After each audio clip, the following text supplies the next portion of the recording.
একদিন স্ত্রীকে থাপ্পড় মেরেছিলাম। কেন বা মেরেছিলাম, কি কারণে মেরেছিলাম, চলুন এই ছোট্ট ভালোবাসার গল্পটি শুনে আসি। একদিন স্ত্রীকে থাপ্পড় মেরেছিলাম, আমাকে আমার বন্ধুদের সাথে মিশতে না বলায়। আমার স্ত্রী সেদিন টলমলো চোখে শুধু কিছুক্ষণ আমার দিকে তাকিয়েছিল। তারপর তো মাস, সাথে বছরও চলে গেল। কখনো আমাকে বলেনি, তুমি তোমার বন্ধুদের সাথে হাঁটাচলা করো না। বিষয়টা একটু ভাবালেও তেমন পাত্তা দিতাম না। ব্যাস, তখন একটা বেসরকারি প্রতিষ্ঠানে 20,000 টাকা বেতনের চাকরি করি।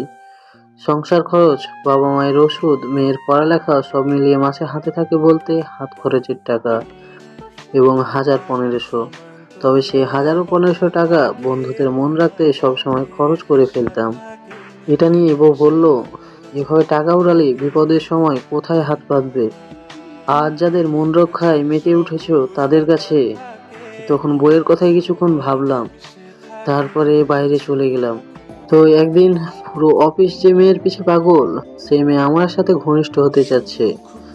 উত্তেজনায় শরীর কাঁপতে লাগলো।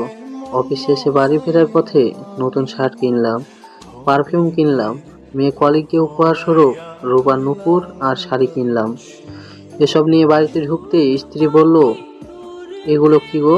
স্ত্রীর প্রশ্নে আমি ভেবাচাকা খেয়ে বললাম, অফিসের কাগজপত্র, আলমারিতে রেখে আসি। স্ত্রী বলে, ফ্রেশ হয়ে নাও, দুপুরে খেয়েছিলে? আমি বললাম, না, আজকে খেতে ইচ্ছে করেনি, কাজের চাপে খেতে ভুলে গেছি। সত্যিটা হলো, মেয়েটার প্রস্তাব শুনে খাওয়ার কথাই ভুলে গিয়েছিলাম।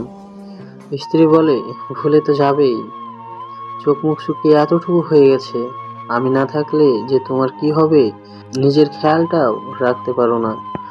যাও ফ্রেশ হও, খেতে দিচ্ছি। আমি বললাম, এখন খাবো না, চা করে দাও। আর শোনো, আজ রাতে খাবো না, অফিসের কয়েকজন মিলে পার্টির আয়োজন করছে, ওইখানে থাকবো, রাতে ফিরবো না। স্ত্রী বলল, বাসায় আমি একা থাকবো? আমি বললাম, হ্যাঁ। ফ্রেশ হয়ে চা নিতে রান্নাঘরে গেলাম। স্ত্রীর পুরো শরীর ঘেমে একাকার, চোখে মুখে স্পষ্ট ক্লান্তির ছাপ। আমায় দেখে ও বলল, এই তো হয়েছে গো, আর 1 মিনিট অপেক্ষা করো।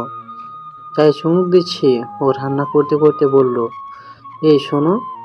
আমি বললাম, হ্যাঁ বলো, তোমার জন্য একটা গিফট আছে।